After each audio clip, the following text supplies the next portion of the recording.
Келінді сұлу көрсетер алдындағы баласы, депті бұрынғылар. Бөпесін емізіп отырған ананың жүзіне зер салып қараңызшы. Рахат бір маужыраған тылсым тыныштықты, мейір шапағат шуағын көрер едіңіз. Ана мен баланың арасындағы ғажайып бір үйлесім, бірлік тек қана ана сүті арқылы ғана жалғасады екен. Адам бойындағы ізгі қасиеттің бәрі ана сүтімен берілетінін бүкіл әлем біледі.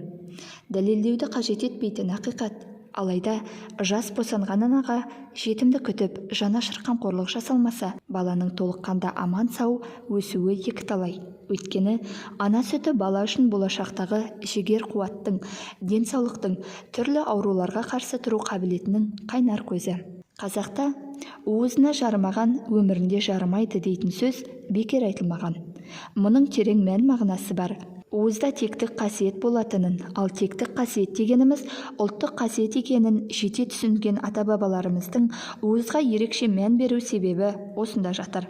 Бала өз өмірінің алғашқы күндерінде қабылдайтын уыз деп аталатын ананың қою сүтін дәл қазақ сияқты ардақтап, ерекшелеп айтатындар кемде-кем. Өзгелер жалпылама ана сүті деп қана атайды. Уызда ананың сонау зау заттегінің жиынтық қасиеті болады екен. Әлгі жиеннің нағашы жұртына айрықша ықыласпен берігі бұрып жақсы көруі, нағашының жиенді барынша әтеуірлеп кез келген еркелігін көтеруінің бір мәні осыдан көрінеді. Қазақтың текті жерден келін іздеуі тегін емес қой. Тілімізде уызына жарған дейтін мақтау сөз бар. Оны көргенді, арлы, намысты, тілін, ел жұртын қадірлейтін білікті адамдарға арнап айтады. Керісінше, уызына жармаған деп, тексіз, бәтуәсіз, қайырымсыз, өз ұлтына тұмсық шүйіретіндерді айтады. Түсінген кісіге қарғыс секілді ауыр сөз. Сол секілді, уызына жармаған құлыннан жүйрік шықпас, уызын жармаған қозыдан қошқар болмас, дейді. Адам түгілі мал екеш малдың төлі уыз ембесе өліп қалуы мүмкін. Тірі болғанның өзінде шөкімдей болып өспей қалады. Ертеректе қазақ әйелдері баланы 1,5-2 жасқа дейін, кейде одан да көп уақыт емізген.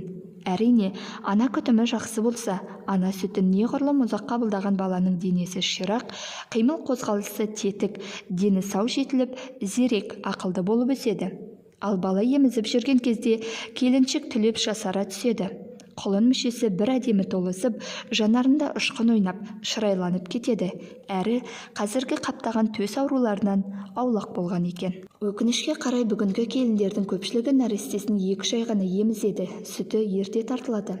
Талайлары тіпті бала туа салып-ақ емізе алмайды, яғни балаға аса қажетті уызсыз қалады. Мұның үлкен бір себебі жас келіншектердің кесір тілегі арқылы босануға әуестеніп кеткендігінде жатыр.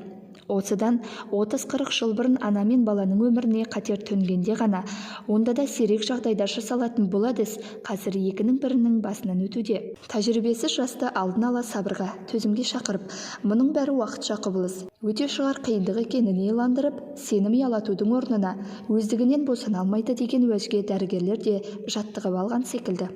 Олардың пайымды парасатты ақыл кеңесінің маман ретіндегі міндетінің кемшін түсіп жатқандығы дер едім. Ештеңені артық кем жаратпаған Алланың құдіретімен келетін ащы толғақты ауырсынып, соған шыдамы жетпей табиғи түрде өмірге бала келуден бас тартатындар сол сәттегі жаратылыстың құпияға толы сырынан ада қалады. Бебеулеткен толғақ желесінің соңы тілмен айтып жеткізе алмайтын ғажайып сезімге ұласатынын тек қана сәбиін өзі босанған аналар жан тәнімен жақсы түсінеді.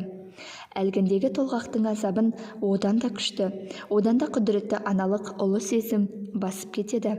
Ал кесір тілігі арқылы дәрігерлердің темір-терсек құралдарының көмегімен босанғандар ондай ұлан-ғайыр ғаламатты түйсіне алмайды. Әрине, ана болғанына ол да қуанады, аман қалғанына масайрайды.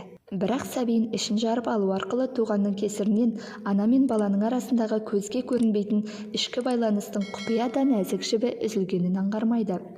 Мұндай әдіспен өмірге келген балалар ана сүтін өз дәрежесінде қабылдай алмайды.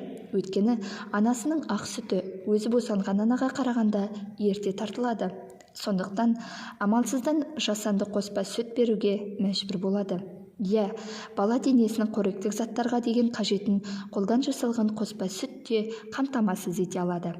Алайда қоспа сүт тұрмақ анасынан сауып алып, емізік шөлмекпен берген сүтте баланың табиғи қажет сезімін туғыза алмайды.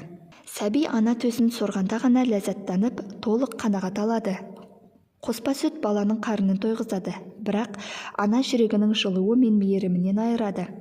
Ол бүгін білінбеуі мүмкін, алайда өмірінің бір кезеңінде сол кемдік көрінбей қоймайды екен. Сызат түскен қоңырау дұрыс сылдырламайды дегендей, дімкәстік түрінде ме, безбүйрек мейірімсіздік мінезбен бе, әйтеуір білінеді екен. Сондықтан ана сүтін балаға қажет тамақ қана деп ұғатындар қатты қателеседі. Ана сүті адам баласының шынайы түрде жақсы сапада адам болып қалыптасуының өміршеңдігінің басты кепілі. Бұл күнде ананың ақ сүті, ананың аялы алақаны, ана мейірімі дейтін адам өміріне бірден бір қажетті де қасиетті ұғымдарды жүрекпен сезінбей, әншейін ауызбен айтқанда жағымыз жаңылмайтын жасанды межеге жеткеніміз жасырын емес. Кіндігінен қағынған тасбауырлар еш кінәсі жоқ, кіршіксіз перзентін адамның аузы қайталап айта алмайтын лас жерлерге лақтырып кетіп жатыр. Күні ертең өзін оңдырмай ұратын зауалбарын ойламайтын имансыздар қатары қалыңдап келеді. Олардың кейбіреулерінің үлкен жақсылығы баласын жетімдер үйіне өткізіп құтылады. Әрине, балалар үйінде сәбилерді асырап бағып қағады. Киім мен тамақтан кемдік көрсетпейді. Алайда ана сүтін татпаған тірі жетім ана мейірімінен мақұрым қалады. Мейірім жоқ жерде оның орнын қатыгездік жайлайды. Бәрі демеймін, бірақ балалар үйінен рухани мүгедек, ұлттық болмысы жоқ, бүкіл қоғамды өз басындағы жетімдікке кінәлі санайтын кекшілдер көп шығады.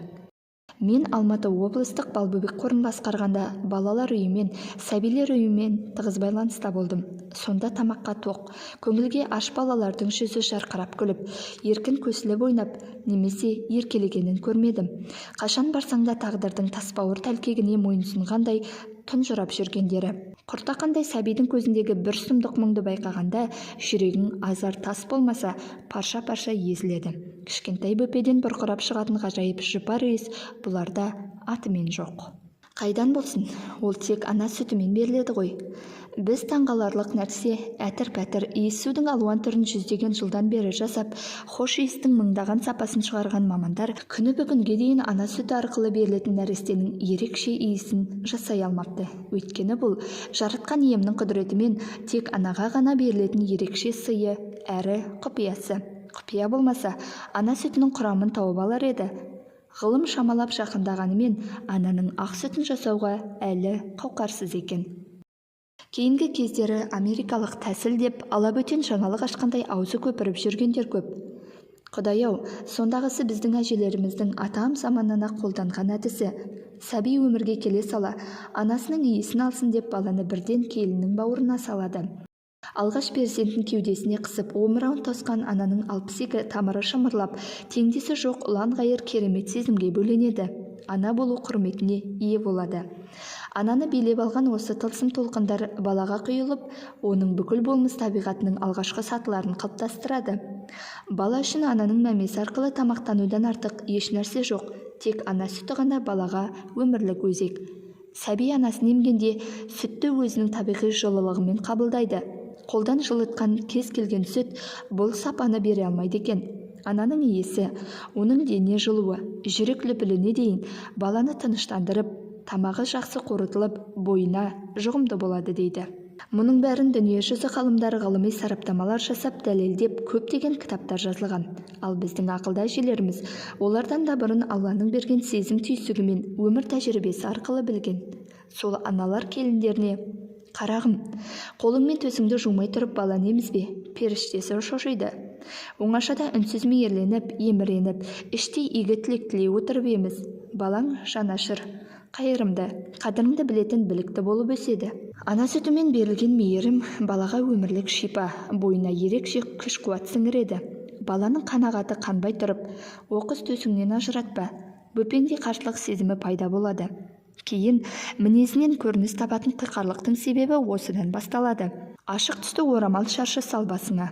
Немеремнің көзі қуансын, ешқашан шашыңды қобыратып жалаңбас бала емізуші болма, деген секілді ақыл кеңестерін келін құлағына құйыпты.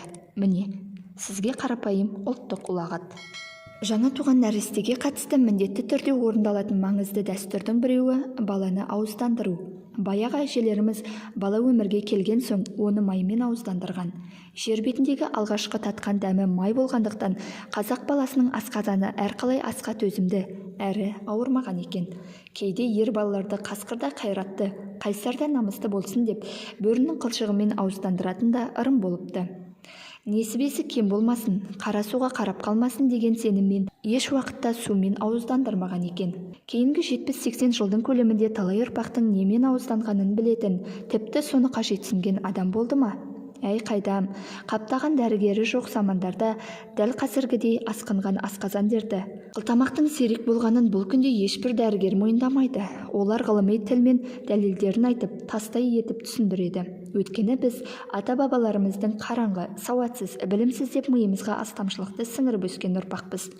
Менің бір жеңешем өзі туралы әлдебір әңгімені айтқанда, ылғи ағаңның жігіт кезінде, менің қыз күнімде деп бастаушы еді. Сол кісі секілді мен де айналып-айналып өз заманыма, өмірімнің көбі өткен кеңес кезіне соға берем. Қайтейінінді айтпасқа болмай тұрса. Сол дәуірде ана болғандар жақсы біледі. Әйел босанған соң 1-2 күнсіз, кейбіреуіне одан да көп уақыт өткізіп барып баланы емізуге әкелетін. Оған дейін балаңа береміз деп әйнек шешағы алғашқы уызды сауғызып әкететін. Тұңғышына босанған жап-жас келіншек тұрмақ, бірнеше балаға ана болған әйелдердің өзі осыған мән бермейтін. Перзентхананың ережесінде көрдік. Кейін ақыл есім толысқанда ойлаймын ғой. Япырай, неге алғашқы уызды балаға тікелей еміздірмей шишаға сауғызып әкеткен? Оны менің балама берді ме? Басқалардың сүтімен ауысып кеткен жоқ па? Бір палатада орысы мен еврейі, қазағы мен кәрісі бар 6 әйел жатып едік қой. Мүмкін барлығымыздың уызымызды араластырып, сол кездегі тілмен айтқанда халықтар достығы, қазіргі тілмен айтқанда ассамблея жасаған шығар. Осындай ойлар миымды шағады. Сұрау көп, жауап жоқ. Жауапкер де жоқ. Амал қанша? Заман 2 келмейді. Көкейдегі көп түйін тарқатылмаған күйі қалды. Қазір қарап тұрсам, сол кезде туған ұрпақтың өзі немерелі болып отыр. Өкінішке қарай, осы буынның арасынан тегіне тартпаған, ұлттық қасиеті шамалы, бауырға қайырымсыз, ата-анасын қарттар үйіне өткізетін қатыгез, өзге болғысы келсе де, қазақ болғысы келмейтін уызына жарымаған дүбәралар шығып жатыр. Ата-ананың бетіне тіке келмейтін, әке сөзін жерге тастамайтын, ананың ақ сүтінен аттамаған қазақ баласы үшін қарттар үйі біздің түсінігімізде жат әрі қорқыныш сезімін ұялатуы керек еді. Олай болмай тұрау, талайларымыз тітіркенбейміз де. Өз кеудесінің желіне өзі желпініп жүрген бір кісі, айдың бетінде де дақ бар, жердің үсті де тегіс емес. Нарық заманы, ондай болады деп тастанды қариялар туралы пәлсапа соққанын да құлағым естіді. Оның үстіне әдейі тапсырма бар ма, білмеймін, жаңалық деп жағаңды ұстатып, жаныңды түршіктіретін жаманат хабарларды жарыса жариялау әдетке айналды. Телеарналар көзімізді де құлағымызды да үйретті. Құдайдың құтты күні айтылатын сұмдықтарға етіміз өліп кетті. Селт етпейтін бейтарап енжарлыққа көштік. Заманы азғанның адамы тозады дейтін сөз бар. Бірақ заман деген басқа жақтан келген құбылыс емес қой. Заманды жасайтын адам емес пе? Олай болса, заманды аздырып, өзіміздің тозып жүргеніміз, ұлттық сана сезімнің тоқырап, уызына жарымаған кемдігіміз енді көрініп жатқан жоқ па деп ойлаймын.